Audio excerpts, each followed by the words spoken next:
Look at this forecast and you may want to at least have an alternate thought on how to do it. But let's look at what's out there right now. We're starting out with some partly cloudy to mostly clear skies. We've actually seen a little sunshine during the afternoon. Had a few snow flurries come through, most of that not quite getting to the ground.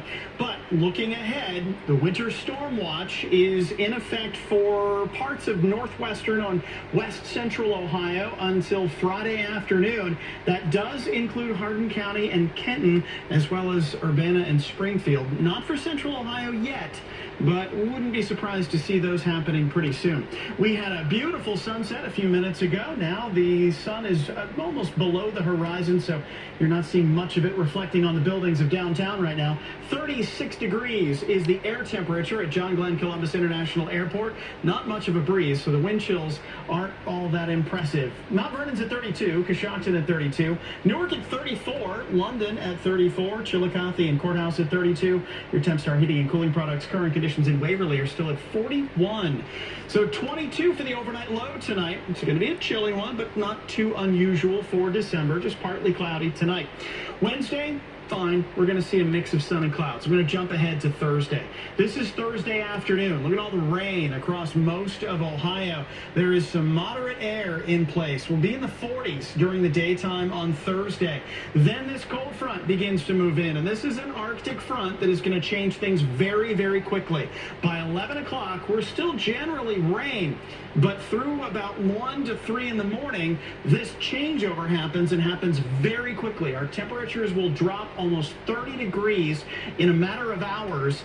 So the surfaces that are wet begin to freeze, and then you get some snow on top of that. So that's going to make driving challenging at best because it'll be very slippery. By 6 in the morning, this is mostly some snow showers. The accumulations are still a little iffy right now, but we can go ahead. Let's call it shovelable by the time we get to Saturday morning.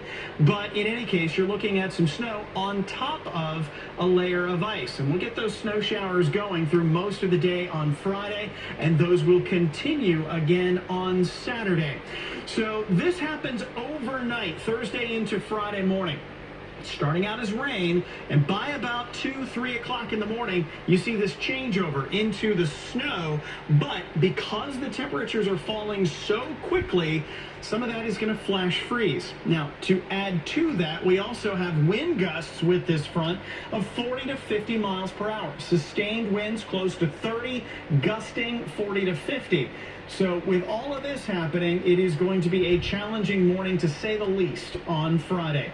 Tomorrow morning, if you have school, I think most kids are out at this point, but if you do have school, 23 degrees headed out the door in the morning, 41 in the afternoon, and partly cloudy. Your daytime tomorrow will go for 41. So the clouds will thicken up later in the day, which gets us to Thursday with rain and scattered rain showers, 43. It starts to get a little bit breezy ahead of that front. Once the front gets in here, we have rain during the day Thursday. The front is going to bring those temperatures down. Middle of the night, we're in the upper 30s. Afternoon temperatures will be in the single digits with wind chills well below zero. Saturday, a high of only 10 degrees. We'll get some sunshine breaking through the clouds on Christmas Day.